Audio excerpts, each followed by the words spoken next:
चिदानन्दरूपाय विश्वोत्पत्त्यादिहेतवे तापत्रयविनाशाय श्रीकृष्णाय वयं नमः।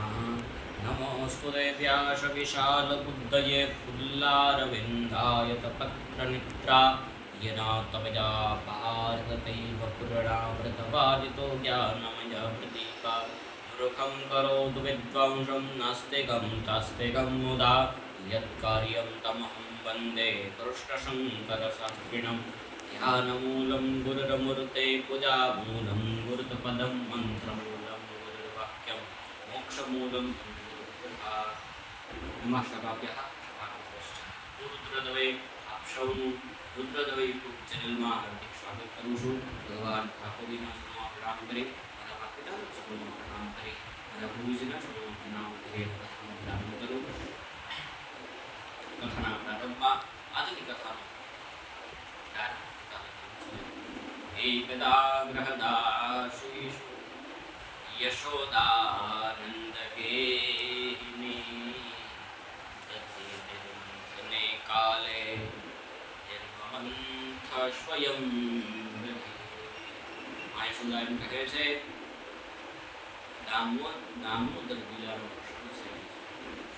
યશોદાને એક વાર થયું લાલો બધે માખણ ખાય છે, ગોપીઓના ઘરે માખણ ખાવા જાય છે, મારા ઘરે માખણ ખાતા નથી, કારણ મારે દાસ દાસીઓ છે, ગોપીઓ હાથે માખણ બનાવે છે, મારે દાસ દાસીઓ છે ને એટલે માખણ ખાતા નથી। ભગવાન યશોદા ભગવાનને માખણ ખવડાવવા પોતે માખણ ઉતારવા બેસે છે। સવારના વહેલા ઉઠી માખણ ઉતારવા બેસે છે। પછી જ્ઞાની યાની અગીતાની તદબાલ ચરિતાની ચ પોતાના ઠાકોરજીના ગીત ગાઈ રહ્યા છે, કુંડલ હરી રહ્યા છે, આખું શરીર ડોલી રહ્યું છે, ભગવત તાલમાં આખું શરીર ડોલી રહ્યું છે। જ્ઞાની યાની અગીતાની તદબાલ ચરિતાની ચ ભગવાન ઠાકોરજીનું ગીત ગાય અને મસ્ત સવારનો સૂર્યનો રણકાર આવી રહ્યો છે, બેઠો કોઈનો રણકાર આવી રહ્યો છે, ભગવાન માટે માં માખણ બની રહ્યું છે। આ બાજુ ભગવાન ઠાકોરજી જાગે છે, સવારના ઉઠા માને વંદન કર્યા, માને વંદન કરી આવ્યા, માને માસડી છે, માં શું બનાવો છો? દાદા હવે મને માખણ બનાવો છો કે મારે માખણ જોતું નથી, મારે તો તમારું દૂધ જોતું છે। પછી માં યશોદા પોતાના માખણને જે બનાવતા હતા એને છોડીને ભગવાન ઠાકોરજીને વાત કરાવે। આ બાજુ ભગવાનની માયાથી એક ષડયંત્ર રચાયું છે। ભગવાન જોતા હતા, આ જોવા જઈએ તો ભગવાન ચેક કરતા હતા કે માં મને પ્રેમ કરે છે કે વસ્તુને પ્રેમ કરે છે।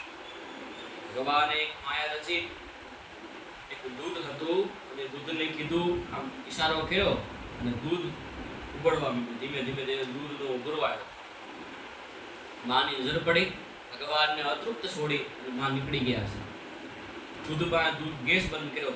આ બાજુ ભગવાનને ક્રોધ આવ્યો કે મને છોડીને વસ્તુ સાથે પ્રેમ કરે છે। એક પથ્થર લઈને ગોળીમાં માર્યો, આખા ઘરમાં રેલમ છેલ થઈ ગયું ગોરસ, ગાયનું શુદ્ધ ગોરસ આખા ઘરમાં રેલમ છેલ થઈ ગયું। પછી માં યશોદા આવ્યા, ખબર પડી કે આ લાલાનું કારણ છે, લાલાનો કંઈક કરેલું કાંડ છે, ખબર પડી ગઈ। આ બાજુ હવે યશોદાને ખબર પડી કે ગોપીઓ કહેતી હતી બધી સાચી વાત હતી। માં યશોદા લાકડી લઈ અને પાછળ ભગવાનને દોડ્યા છે। આ બાજુ માની નજર ભગવાનના પીઠ તરફ હતી। મહાપુરુષો ચિંતકો એમ કહે છે કે ભગવાનની પીઠ પાછળથી એક અધર્મ ઊભો થયો છે અને માની નજર અધર્મમાં હતી કે ભગવાન ઠાકોરજી પાછળ દોડે છે, માં લાકડી લઈને દોડે છે। અને આનો ભલા ભક્તજનો આપણને બહુ મોટો સંદેશો ભગવાનને આપ્યો છે કે જો અભિમાન રૂપી લાકડી લઈને ભગવાનની પાછળ દોડશો તો ભગવાન પકડાશે નહીં। ભગવાન માં યશોદા થાકી ગયા છે, પરસેવો વળી ગયો, માં યશોદા બેસી ગયા, લાલા હવે તો નહીં પકડી શકું, લાકડી ફેંકી દીધી અને માં યશોદાબાઈ ભગવાનના ઠાકોરજી આવીને બેસી ગયા ખોળામાં। પછી મા યશોદાને એક ઈચ્છા હતી કે લાલો બહુ તોફાન કરે છે, લાય અને આજે શિક્ષા કરી. લાલાએ તોફાન કર્યા. માને એક ગામડા વડે ભગવાન ઠાકોરને ગામડા વડે બાંધે છે. કથા છે એની કે માં ઓસરીમાં લઈ જાય, ધીમે ધીમે ધીમે બહાર લઈ જાય, બહાર ખાંડિયા સાથે બાંધે છે. લાલાને કીધું, લાલા તોફાન કરતો નહીં તો બહુ તોફાન કરે છે તું, હાલે આજ નહીં તને ખાવા મળે, નહીં તને પીવા મળે, આને પડ્યો લીધો. ભગવાનને ગામડા વડે બાંધે છે, ઓખલ વડે બાંધી દીધા. ઓખલ બંધાતા નતા. કેમ? આ ઐશ્વર્ય હતું. ઓખલ એટલે મહાપુરુષો ચિંતકો કહે છે ઓખલ એટલે ઐશ્વર્ય છે, અને બધું ઐશ્વર્ય દ્વારિકામાં મૂકી દીધું. ઐશ્વર્યથી ભગવાન બંધાણા નથી. પછી મા યશોદાની ઈચ્છા હતી એટલે ભગવાન બંધાણા છે. બધું ઐશ્વર્ય દ્વારિકામાં ગયું. ભગવાન બંધાણા. આ બાજુ મા યશોદા ગયા, ભગવાન રોવાનું, ભગવાન રોતા હતા. મા યશોદા જેવા ગયા રોવાનું બંધ કર્યું. ભગવાન કે સાંભળે ને ખાલી ખોટું રોવું શું કે. પછી ભગવાને ધીમે ધીમે ધીમે નંદ બાબાના આંગણામાં ચાલતા થયા, ગોઠણિયા બળ ચાલતા થયા. ધીમે ધીમે ખાંડણીઓ ફસાયો. નંદ બાબાના આંગણામાં ફળિયામાં એક વૃક્ષ હતા. જે વૃક્ષ હતા એ વૃક્ષને ધરાશય થયો, અને વૃક્ષનો ધરાશય તથા બે દિવ્ય પુરુષો નીકળ્યા છે. તે દિવ્ય પુરુષો કોણ હતા? નળ, કુબેર અને મુનિગ્રીવ. ભગવાન શિવના અનુચરો, રુદ્રના અનુચરો હતા, અને કુબેરના દીકરા હતા. એટલે આપણે આપ જોવા જઈએ તો સારી જગ્યાએ નોકરી કરતા હતા, અને સાર મદ હતો પૈસાનો. આમાં ભગવાને બહુ મોટો સંદેશો આપ્યો છે. ભગવાને કે માતા પિતાને સંદેશો આપ્યો છે કે તમારા સંતાનોને બધું જવાબદારી આપજો, પૈસા આપજો, ગાડી આપજો, બંગલા આપજો. મારી એક પ્રાર્થના છે કે એક ધ્યાન રાખજો કે તમારા છોકરાઓને પૈસાનો મદ ન ચડી જાય, એનું ધ્યાન રાખજો ખાસ. ઠાકોરજી આ વાત. ત્યારબાદ ભગવાન ઠાકોરજી નલકુબેરને મળી ગયું નીકળ્યા. નલકુબેર મળી ગયું, ભગવાનની સ્તુતિ કરે. વાણી ગુણાનું કથને શ્રવણો કથાયા હસ્તો ચકર્મ સુમના સ્તપાર્દયોના